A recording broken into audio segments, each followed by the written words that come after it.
The tech is so revolutionary that if you want to have a safe transaction, this is the only way to do it. And I'm 100% sure of that. There is no other solution like this. It does not exist, full stop, period. We still have a usability problem in crypto. People are still interacting with addresses, they get confused. This is why there's all this rampant theft and fraud, because obviously like the hackers possess the adversarial knowledge to be able to exploit. So like if you send to Mehow and you chat to me in our wallet, it's a 1000% the same identity. Only thing you have to worry about is that KYC check that they did wasn't fake. Hello, innovators, entrepreneurs, and risk takers. Welcome to another episode of Web3 with Sam Kamani podcast. And today on this podcast episode, I'm interviewing Mihal from American Fortress, where he is going to be sharing with us on what they're building and how it is going to impact the broader ecosystem, especially the retail users as well as institutions. So let's get into this conversation and talk about everything from quantum computing to privacy to hacks to kidnappings to all sorts of interesting topics. As always, nothing that we talk about here should be taken as investment advice, and please like, share, subscribe, and follow. So Mehow, welcome to the show. It's great to have you here and talking with you right here in Miami during the Consensus Week. Before we get into everything you guys are building at American Fortress and everything you guys do, would love to learn a bit more about your journey. What led to American Fortress and how did you get involved in this industry? So, I've been a hacker since I was 15. So I started on the IBM PC Junior in like the mid 80s. Yes. Right. So, I've always been obsessed with like computer security and sort of being maximally geeky. I just think tech is cool. And I love helping people. So if I can build something that is like maximally helpful to people, like has direct personal impact on regular users, not, institutional. We're helping those people too. We actually have a lot of institutional adoption in the pipeline, but if it can help a regular user, just have a way better experience, that's like really a thing that's really important to me. And the other thing is, for me personally, it has to be like disruptive and ultra cool. If it's not like disruptive and ultra cool, then I'm not that interested, right? Like it has to be like, a few generations ahead of what exists. And that's really what we built at American Fortress. And I love inventing tech like that. So I have 13 patents now for this project. I have a couple other ones in another field. So a lot of them are being two already got granted. And then there is another fifth. So 13 left. So that are in the pipeline, and it looks like they'll all be granted. So part of this sort of thing, if you're gonna disrupt and make something super cool, you have to invent it. So I got really good at like writing patents. I have a whole team now that just does that along with me. But most of the stuff was actually invented by me. So. Yeah. And what was the first problem that you identified that you wanted to solve with American Fortress? So the first problem was just the basic problem of usability. See, because you still have a usability problem in crypto. Yeah. Right? Like people are still interacting with addresses, they get confused, right? So it's like users don't know what's. There's a lot of exploits there, and the second you get into pay codes or stealth addressing or anything institutional or multi-sig, now you have to have a whole nother level of understanding that very few people actually really possess. So, this is why there's all this rampant theft and fraud, because obviously like the hackers possess the adversarial knowledge to be able to exploit, but the regular user experience is so exploitable. So first we want to make it easy to use and then extremely unexploitable, right? That was the whole, that's the first problem. Now, and to have that security, now you have to have privacy as well. You have to have KYC, you have to know who got money from where. You have to be able to prove it to third parties, yet you don't want third-party observers or adversaries to be able to know what's going on. And then we also made it quantum proof on top of that because we could. And this is a new problem that honestly, probably not a real issue for 10 years, but it's a word that everybody's very focused on. So what we have is a technology where existing chains, you don't have to the big problem with quantum has been, there's going to have to be a bunch of sophisticated user intervention. Like the user is going to have to do something to move money from address A to address B, and the B one's quantum resist, right? in our case, they just use the wallet and it just all happens automatically. So the user doesn't have to even understand that they're doing, like they won't even know in our wallet they're doing a quantum signing. Yep. Right. So and you get the privacy on top of that. So, we really got sort of crazy with the cheese whiz, I would say, in terms of like the amount of invention we're doing, because we found that we could easily integrate all this into one piece of software. Now that piece of software is extremely large and complex, but not either to the user. To the user, it's just a little app, or like it's their MetaMask. There's actually a bunch of other wallets we're talking to about also adopting our SDK, because all of this is like, you can just add it to an existing wallet or existing custody system. We're not trying to like replace everything. We're trying to just make everything better. Yep. Yeah. So many thoughts on, like, I have so many thoughts on the quantum side of things. Yeah. Before we get into that, would love to understand the journey of a user. So how does someone interact with American Fortress currently? How does the whole user journey look like, the user experience look like? Yeah, so right now we're doing our production audits. They'll be in production about like 4 to 6 weeks. Yeah. And the user journey is you simply go to AmericanFortress.io. You can do this now, and you can go and buy a name. So reserve a name. And when the wallet's in production, you'll be able to tie that name to your seed, whether that's like an old school, 12-word seed, like a BIP30, 32 seed from a while ago. Yeah. Or it can also be one of our Fortress seeds, which is like a 15-word seed. It's slightly optimized for speed. Doesn't matter from our tech's point of view, either one will work. And then what you do is you're going to tie that name to your seed material.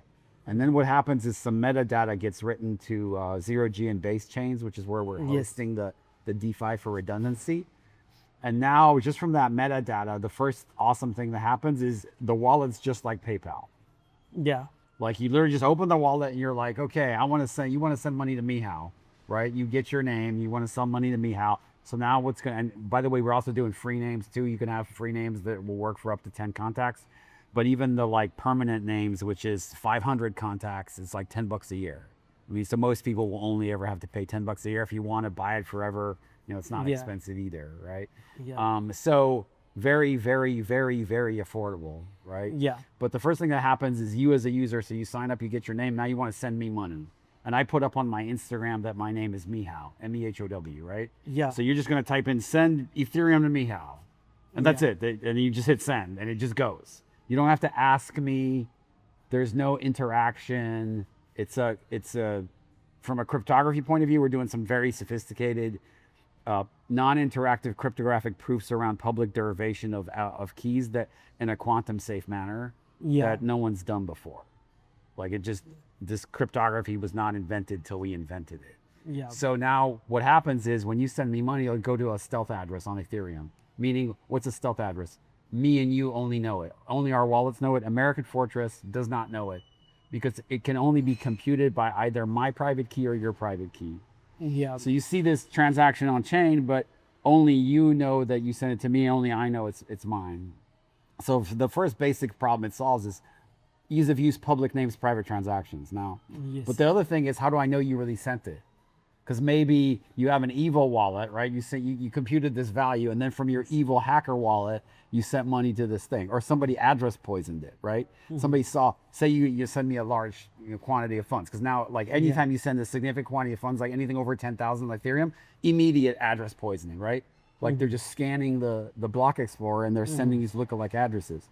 So we have zero knowledge proofs running that run via our encrypted chat system. That when your wallet sends, they'll also send a zero knowledge proof that you actually sent the money. That the address the money came from actually came from you, and it'll reveal your name just to me, that name that you bought. So now that makes a lot of sense. Yeah. Yes. So now in our log, you literally have, it's like PayPal. It's like I got money from so-and-so and I sent money to so-and-so, but they're all cryptographic proofs. If it got address poison, it'll say unverified. Like that this money probably didn't come from you, even though it went to a particular stealth address. So that's so we solved the problem of, and now you can attach like actual cryptographic proof of identity. Like you can get a sum sub KYC check, obtain it yourself as a user, and now I can prove it to you that, hey, Mehow received your money. By the way, Mehow is this guy from Wyoming and Texas, and this is my real name, this is my address, and it's a cryptographic proof. Like it can't be faked, right? Like we created it with sum sub, we digitally signed it.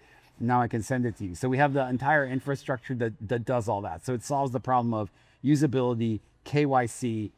I can also prove to other people that I sent the money to you, and you can prove to other people that you got it from me. Yeah. Right? But it's not just that you got it from some address, because that's where every other solution, like there's some blockchains and there's some other privacy protocols that will give you viewing keys. So like you can know that, like, okay, I got that you received money from me, even if it got zero knowledge, which we'll talk about in a second, right? Yeah. But you still don't know who it is, right? So, Yes. so in our case, even if you go with the full privacy route, where that transaction between me and you is not even visible on chain. Yeah, stealth address. Yeah. Well, no, stealth addresses are visible on chain. Just no one knows Okay. Yes. that you sent me money and that's my money, because it's a stealth address, meaning it's Yeah. a new address that only me and you know. Yes. Now, you can still see it on chain. Yep. Right. Now so the first thing we're solving is, I know for sure who sent it, which no one's ever solved before. Like there's never been a universal identity protocol that's just this easy to use. There's never been a universal identity protocol for crypto at all that just even functioned. Yeah. Right. Like there's like ENS, but Yeah, like I was going to say, like samkamani.eth, which exists, but then it's very, very visible. There's no privacy in that. Zero privacy. Well, there's yeah. there's a bunch of problems with it. One is, if I send to zeromoney.eth, how do you know I really sent it? You don't. There's no cryptographic proof. It's like anybody could send to, zeromoney.eth or whatever, or whatever the ENS name. Yeah. You have no idea who sent it. So then when you're doing your accounting, a huge problem, because like I have huge problems. So I have this problem on an ongoing basis. So I have to go and reach out to the people that, hey, send me the transaction ID so I can map your transaction, and I manage a spreadsheet. Very archaic. Yeah, but and then even if you have that spreadsheet, can you actually prove to anyone that that's what really happened? No, you cannot. Yeah, but it's on chain, so I can show it's on chain. But yes. but you're vouching for it. You're saying, because of my spreadsheet, I know that Mehow sent me money on chain, right? Yes. But then they're like, how do you know it was really Mehow? How do you know it wasn't like his dark Oh wallet yeah, or I cannot somebody? prove it to someone else. It's just I have to show them the email that You Mehow can't even said. prove it to yourself. Because all you can do is, I got an email we got on Telegram, I sent money to Mehow, he sent me this address, so it must be him. That is true. That is true. But do you really know? Yeah. If You don't, right? If the person who sent me money was lying and just found an address and sent it to me, correct. Then you it's just a got problem. Then you just got money laundered, and Yes. you didn't even know it.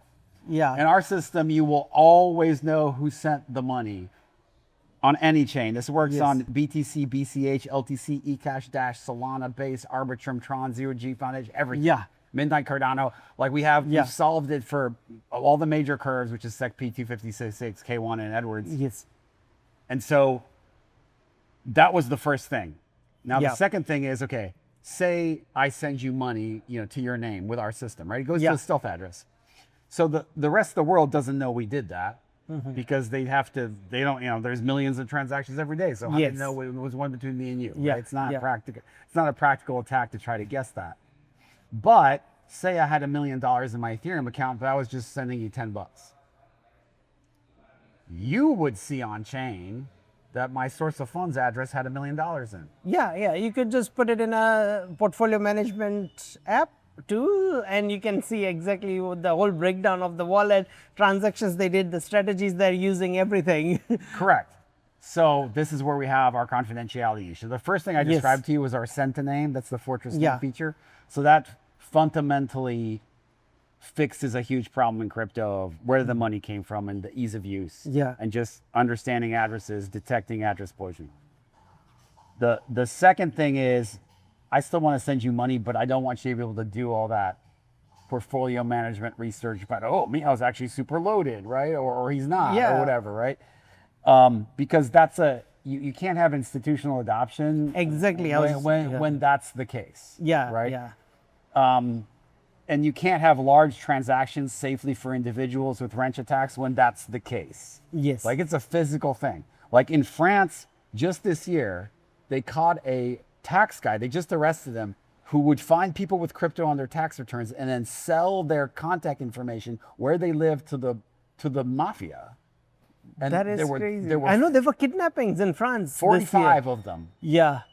continuous, right? So this is going to just continue to happen. Yeah. It's the same thing that happened years ago with AT&T, you know, their 2FA getting hacked and people getting like their Coinbase money stolen when somebody hijacks their phone SIM, essentially, right? And, and now they can get through the 2FA, they can log into your Coinbase and withdraw a bunch of money.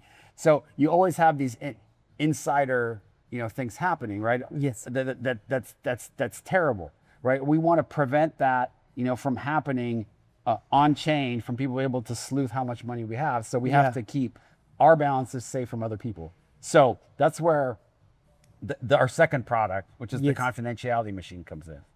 So what does that do? So now the user experience is exactly the same. Like if I just want to send you money, I type in your name, but now I'm going to click an extra button that says hide my balance. We just call it the hide my balance button. Yeah. And now what happens is those funds now, and you can shield at any time earlier in history, and we generally will suggest to you shield, if you're trying to send $5, shield 10, leave 10 in the privacy pool, and then spend the 5 to you, right? So we'll go through that zero knowledge machine just like if it's Zcash, except it does this on all the chains. You don't have to go use Zcash. We don't settle the funds on some other chain. There is no American Fortress chain or L1. We're not processing the funds. It's just going through a DeFi that's running on, say, Ethereum or Tron or Arbitrum. It's actually running on all the chains shortly. And when it does that, now you will receive the funds, but you won't see my balances. But it'll still say from Mihal, and it'll still have my identity attached to it. You will know 100% for sure it came from me.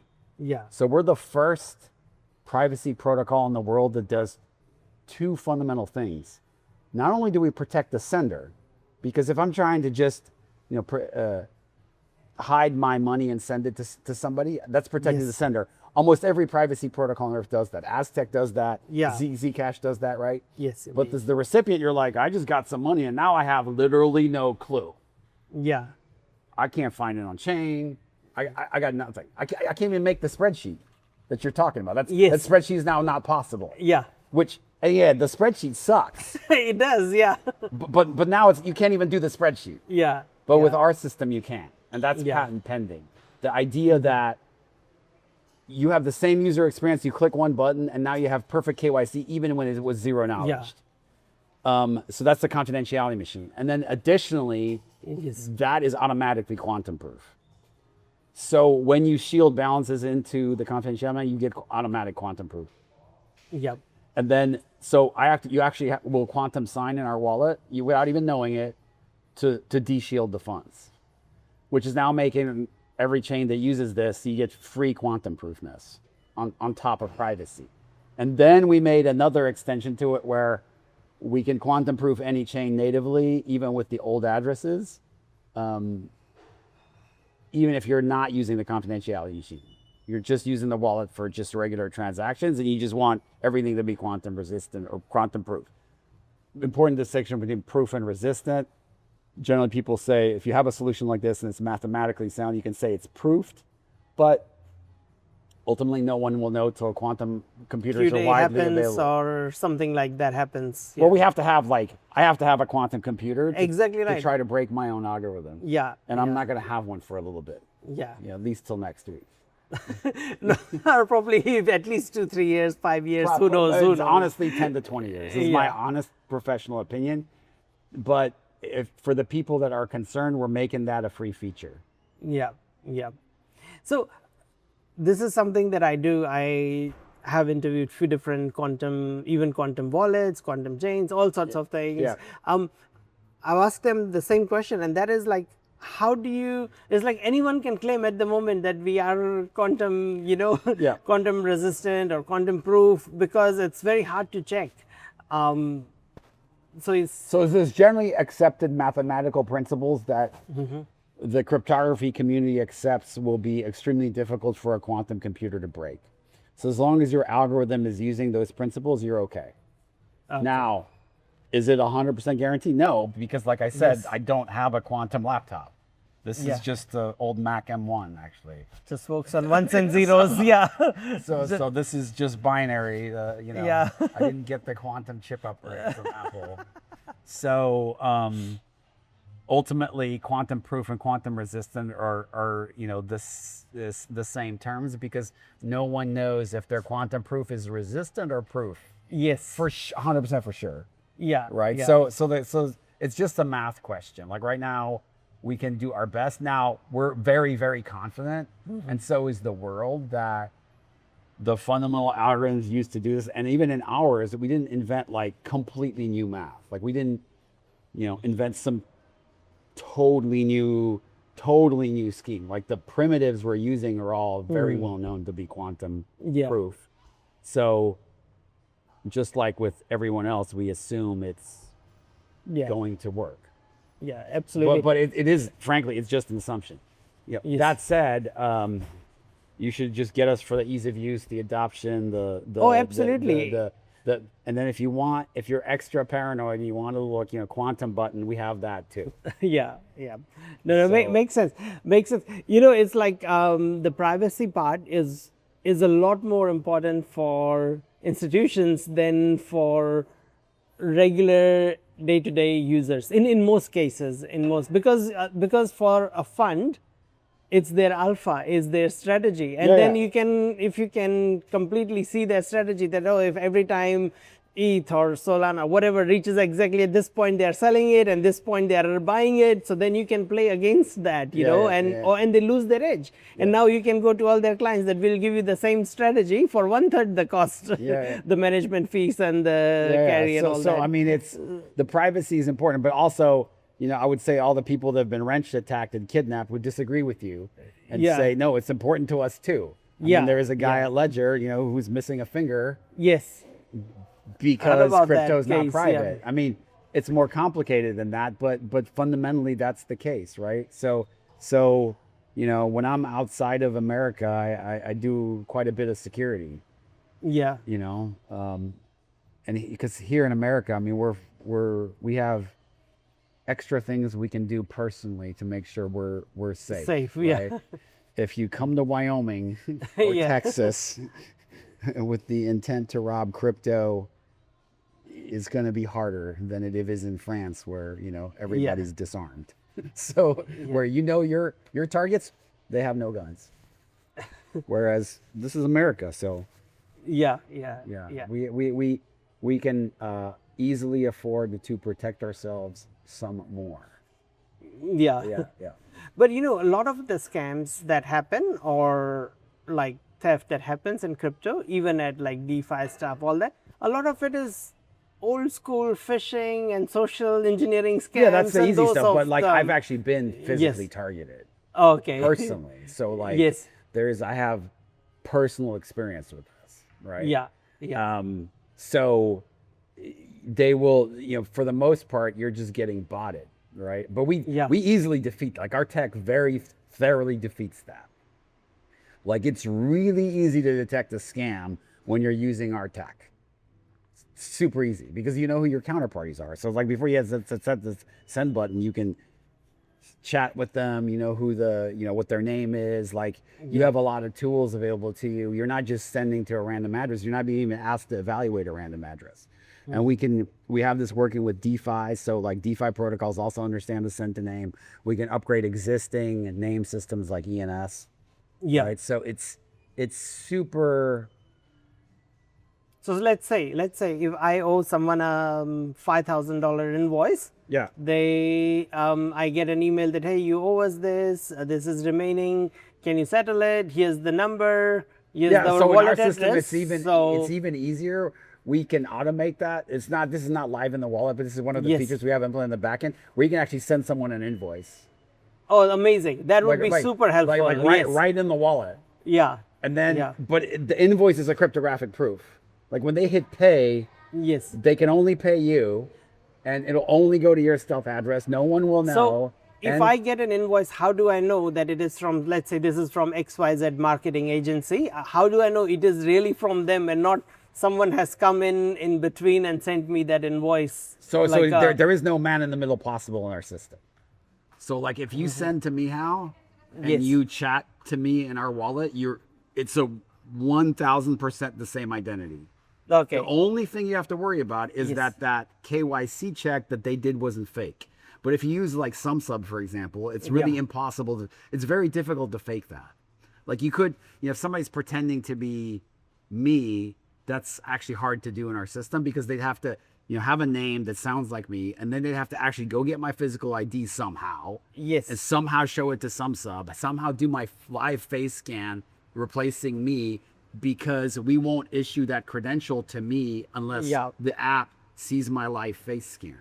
So we're like using the most sophisticated KYC checks that are available to then create a cryptographic proof. Once we have that proof, there is no man in the middle at all. Like you just don't, like this thing you're worried about, you just don't have to worry about it. Amazing. Sure, 1 in a million cases, someone will fake a KYC check somehow, right? That rarely happens. But it's not the KYC that has been an issue in the industry. Correct. The issue That's is not that the issue. The issue is there is no KYC tied to the actual transaction. So you have to question everything, right? Like like somebody, you could get on Telegram with somebody and be like, all right, show me your ID. And they send you your ID. Is that really their ID? Is that really them on the other side? It's you don't know. Yeah, you don't know. Yeah. So this is what we fix. We fix that exact problem completely. It is solved. You just don't have to worry about it at all, period, full stop. Yeah. But what happens in a case where only one party is using it? Like you are using American Fortress. Yeah. Your address, wallet, everything. Yeah. And then someone external that you're dealing with, they are asking you to pay them for a service. But they then can just open their Telegram MetaMask and get a name. Yeah. You're going to be onboarding users for us. Yeah. So because you don't have to have American Fortress. You can have so MetaMask is one of our partners. Yes. We're developing this as a snap for them. Amazing. So there's a bunch of other wallets that I can't talk about yet that we're also in discussions with to do the same thing. Yeah. So literally it's just like, I mean, the tech is so revolutionary that if you want to have a safe transaction, this is the only way to do it. And I'm 100% sure of that. There is no other solution like this. It does not exist, full stop, period. Yeah. You'll be like, look, I can spend the next half hour doing all this extra shit to try to figure out if you're really you and if I'm really paying the right person, if I'm not getting scanned, or just get a name and get me your digital ID, and then we don't have to worry about it. We can just do business in peace forever. Amazing. Okay, it'll cost you $10 a year. Yeah. I mean, this is why I get excited, because it's like legitimately completely fixing an entirely broken thing in crypto that's been broken since day zero. Yeah. Like no one solved this. So here we are. Yeah, that's great. And you've been an entrepreneur and for a while. Yeah. What's like the number one lesson that you have learned that you implemented in American Fortress? I mean, honestly, it's just perseverance, because this is a privacy project. So even until like 6 months ago, we weren't even really able to deploy like all the really cool stuff I'm talking about, because it was privacy. So like investors wouldn't touch it, So we were like, okay, we're going to do send to name. Like essentially, we ran the company off making the very first thing I described. We did not talk about the quantum. We did not talk about the privacy, the confidentiality machine. The reason was we couldn't get the funding to finish it. Mm-hmm. But then everything came through, and all of a sudden we were super ready, and we already had all this IP and all the code ready to go. Like, for us, doing quantum resistance was really simple. We added in like a couple weeks, because we already had the fundamentals solved for years and years and years and years. Yeah. Right? Because what's the point of quantum resistance if like the users got to go through all this stuff? Yes. And they got to go use some other chain, right? Like they're already lost on, most of them are lost on address, right? Yeah. Like so now you're asking them to have a quantum resistant address, all this other, it's just not going to happen. Yeah. Right? So for us, it was perseverance and making a really cool product that ultimately that's where the value is, right? Like you want to make something awesome. And for me, if I'm sticking to the principles of it's really, really innovative, it's really disruptive, it's very different than what exists, and it really helps people, it will see the light of day. Yeah. And it will get funded eventually. Now, it was definitely a roller coaster for sure, right? Because people were like, man, this is a great project, and like now we're 100,000 X followers and it's like all blowing up. People think we did this last 6 months. No, we've been doing this for 5 years. We started late 21. So 4.5 years of grind. And so, my sort of, entrepreneur lesson as the CEO and the CTO is you have to really believe, and you have to be in a position where you can continue to believe and continue to deliver even when things are going south, because they will go south. Yeah. Right. So it's like, ultimately it's in a sense a spiritual journey, because if you don't have that spiritual, if you don't have like God's spirit, whatever your thing is, like on your side while you're doing this, you will not make it. Yeah. Very true. It is a challenging journey. Yeah. Like being an entrepreneur, it's ups and downs, and just a couple more questions. Yeah. As you continue to scale, what's the number one challenge you expect that you will face as you? Honestly, there aren't any right now. Everybody that I talk to about this is like, yeah, we're super interested. So now we're just rushing it to production, and we're doing our TGE, and we're finishing the contracts with the exchanges. And, it's right now, the biggest challenge is just I'm overwhelmed with the amount of interest and the amount of work. Yes. Right? Because it's like this week we're publishing the quantum paper that talks about, our quantum methodology. We're publishing another version of our American Fortress white paper, which talks about that KYC feature. A few weeks later, we're publishing how the confidentiality machine works. And then simultaneously, we have all this code coming out, and it's on like 12 different chains. So it's a big QA. I mean, recall that if I was to make one privacy project that was really good for one chain, that would be like $100 million FTV token, right? Yeah. Yeah. Mm-hmm. So us at launch, we have 12. Yeah. Right. So yet we have an engineering team of 15 people. That's amazing. These days we can built do this something whole thing like we raised $9 million. That's it. Yeah. And it wasn't like all came in last month. Like it came in over 4 years slowly. Yeah. And we just built this. We built an architecture that allows us to make a new private. Like you point to a chain and say, make that one private. 2 weeks later, fully done. Amazing. So what it takes other teams, 15 guys to maybe do one chain, and it just works on one chain. We just hit a button. Yeah. And but the first button took years to develop. And then the second button took like half a year. And then, and now we're at a point where it's like, I'm just like, okay, so we locked in 12 things for launch. But as soon as we're done launch, then we're going to be like, all right, now we're doing Midnight in Cardano. Yeah. And now we're doing, this, and we're doing that, because the way we've done the primitives, they work everywhere. There's really no chain I have met that this will not work on. So our business model is we just go to chains and we make money off the transaction fees on the confidentiality. We make money off the names. We make money on our token, right? Yeah. So it's actually our marketing model is we will literally the only thing we need help with is marketing. Yeah. So like we will literally pay another chain's marketing team to market our stuff and give them commissions, and like so it's just now it's about getting the story out, and just because it's like all we care about is adoption. Like how many live users can we get? And then I'll be able to like really start doing that the second we're done with the production audit, which should be done in about 3 weeks. But like the beta that you can download now at American Fortress IO will give you this user experience that I'm talking about, and you can check it out. But definitely reserve your name as a CTA, and then get ready to just use American Fortress tech all over the place, even if sometimes you're not aware of it because it's just in like another wallet and doesn't say American Fortress, but it will say Fortress name. So that's the thing, so there's like ENS and there's Fortress names, and maybe at some future point we'll do some merging, but right now has not been established, right? I don't want to confuse people. It's like, if you want privacy, use a Fortress name. If you want the old bullshit, use everything else. Yeah. So that's my take on it, because I don't want users to be all like, oh, what's going on? It's simple. This is the answer. Yeah, that's very cool. And final question is, what is your ask? Are you guys planning to raise another round, or are you looking at hiring anyone, grow the team of 15? Well, for sure. So we're opening up an office in Austin, Texas. We're hiring a bunch of people there. So this is our first physical office. We were virtual. We essentially started at the end of COVID. Yes. Right. So we were very virtual. I mean, virtual this whole time. Blockchain crypto companies virtual, some part of it is virtual at least. But like now it's like, okay, it's office time, because we're doing a lot of institutional work. Brinks is one of our customers. There is a so the expansion is going to be, and there is going to be a essentially a public pre-sale of some of the token where we'll raise a little bit, but you can expect like the token to launch in the next 4 to 6 weeks.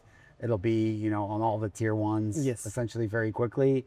And then after that, we'll probably do a Series A, maybe, or we'll just get acquired by somebody bigger. I don't know. Like it's the whole mission is to just more users, right? So like I know that I can get this far, but eventually an acquisition will get us more users.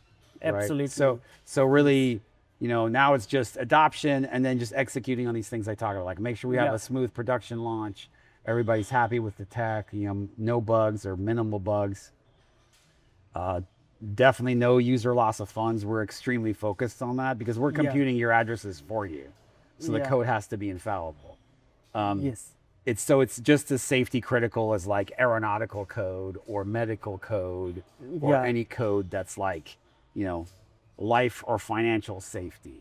Right. So there's a lot of QA we do, and it's an extremely thorough QA that we have. Oh, you have to, because Brink is quite big actually. People don't realize it's like 5 billion plus in revenue a year or something. Exactly. Yeah, like I mean they're a publicly traded company. Yeah, it's they 160 years old. So we're their digital custody tech provider. So you have to be bulletproof, you know, well, it in has a way. to be bulletproof for the regular user, right? So for me, it's like, that's the fundamental. It's always going back to like, can I help Alice and Bob, you know, have a smoother experience? And if I'm doing that perfectly, then doing it for the bank isn't hard. Right? Because it's like to us, those users are treated to the same standard. Like we don't have, you know, unit tests that are special for the bank, right? We have unit integration systems testing for everyone. And it's the same. Our testing and our quality engineering does not discriminate. Because I want to help everybody. That's fantastic. Thank you so much for your time, Mihal. And I'll see you again, I'm sure, at another event. Cheers. Caffeine, baby. Cheers, guys. That's it, folks, for today. And if you got value out of this conversation, you enjoyed it, then do not forget to share it with your crew and leave a comment, like, and subscribe so you do not miss the next episode, because we will be sharing a lot more insights and industry secrets as always. And also, nothing that we talk about here should be taken as investment or financial advice. And if you'd like to collaborate, if you'd like to be a guest on the show, or if you're building something really interesting, then I want to hear from you. Leave it in the comments, reach out to me. You will find all the details in the show notes description, or just search for Sam Kamani. I look forward to seeing you again in the next episode. Peace.